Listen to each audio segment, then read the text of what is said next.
Infants and toddlers motor milestones, and student will differentiate the motor development of infants and toddlers. The main topic is now today is the milestones that infants and toddlers achieve during this development period.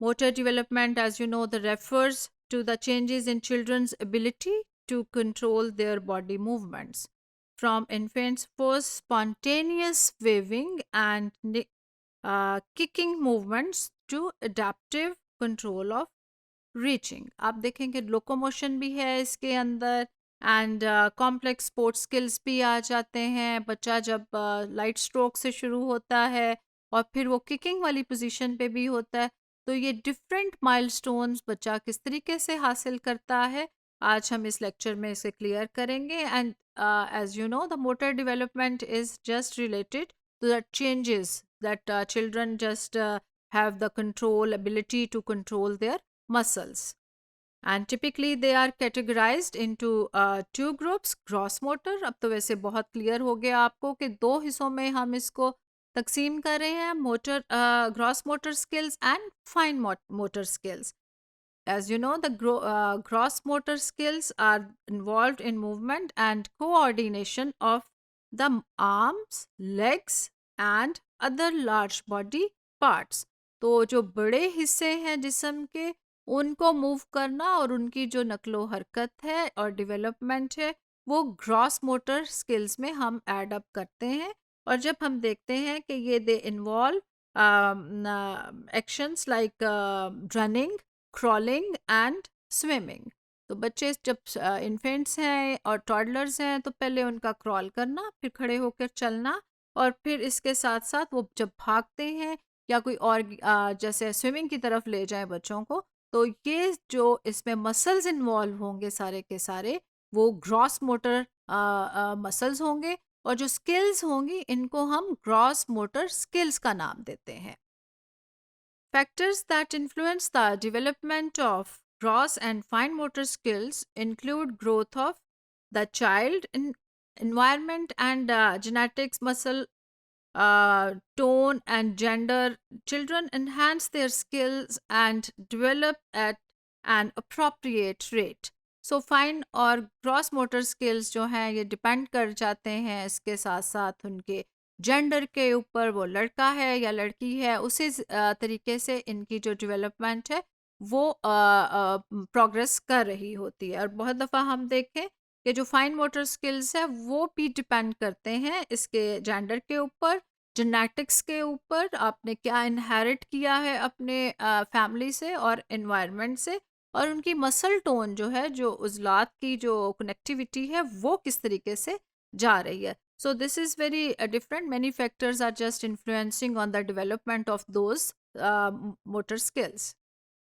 Motor milestones हम देखेंगे कि वो किस तरह, as you can see the picture that toddler is just going to just touch that paper with their arm, finger, और वो बड़े muscles इस्तेमाल कर रहा है। और जो छोटा बेबी आप देख रहे हैं बैठे हुए, वो अपनी फिंगर्स के थ्रू उसके पेंसिल पकड़ी है या छोटा सा एक पॉइंट लगाने की कोशिश कर रहा है। The motor development task of period that depend on movement by the muscles.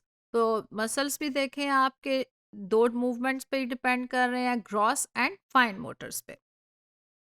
Steps of motor milestones, हम देखेंगे कि माइलस्टोन्स कौन से हैं, किस एज पे बच्चा कौन सी जो स्किल्स हैं उसको ले रहा है, और ये इस तरीके से जो माइलस्टोन है किस तदरीज किस महीने पे वो बच्चा या किस एज पे कौन सी स्किल जो है वो उसको सीख रहा है। सेट जब बच्चा बैठ जाता है, इसको कहेंगे हम sit up, and unsupported by 6 months। This is very much clear कि 6 महीने का बच्चा जो है वो खुद से बैठना शुरू कर देता है और उसको किसी सहारे की या ज़रूरत नहीं है। वो आप उसे बिठाएंगे तो उसके मसल्स जो हैं इतने डेवलप हो जाएंगे, प्रोग्रेशन पे होंगे कि वो 6 महीने की एज में बैठ जाएगा। Crawl on hands and knees by 8.5 months। आप देखें कि 8 महीने का बच्चा 8+ कर दें तो वो क्रॉल करना शुरू कर देता है। वो उसकी क्रॉलिंग का पैटर्न डिफरेंट हो सकता है, but this is very much the right time कि वो बच्चा अपनी एफर्ट करेगा। मैनी टाइम्स जो बच्चे हैं एब्डोमेन पे स्ट्रेस करके पुश करते हैं, किक करते हैं, और समटाइम्स वो क्रॉल किस तरह करते हैं, अपने नीज को रख के, जिस तरह आपने आम देखा है कि वो क्रॉलिंग शुरू कर देते हैं। एज कौन सी होगी? 8+ के ऊपर जाके, 8 महीने 8 महीने का जो बच्चा है, या फिर थोड़ा सा उसे 8-9 महीने का बच्चा करें, जो हेल्दी चाइल्ड है वो इस एज में जाकर क्रॉल शुरू कर देता है।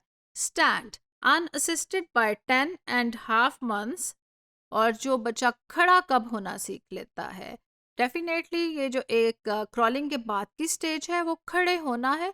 और जो किसी मदद के बगैर बच्चा खड़ा होगा, वो आप देखेंगे कि 10 महीने या 11 महीने का बच्चा जो है वो पहले टेबल को पकड़ेगा और फिर खड़ा हो जाएगा, उसके बाद उसको किसी भी हेल्प की ज़रूरत नहीं रहती।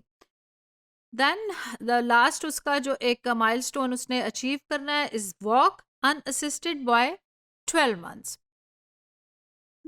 12 महीने का बच्चा, मतलब 1 साल का बच्चा, अपने खुद से चलने के काबिल हो जाता है। इसको 12+ कह सकते हैं। आप देखें कि 1 साल 1 महीना 2 महीने का बच्चा भी चल लेता है। अगर हेल्दी चाइल्ड एक लें आप जिसको, तो वो 12 महीने में अमूमन चलना शुरू कर देता है। Thank you.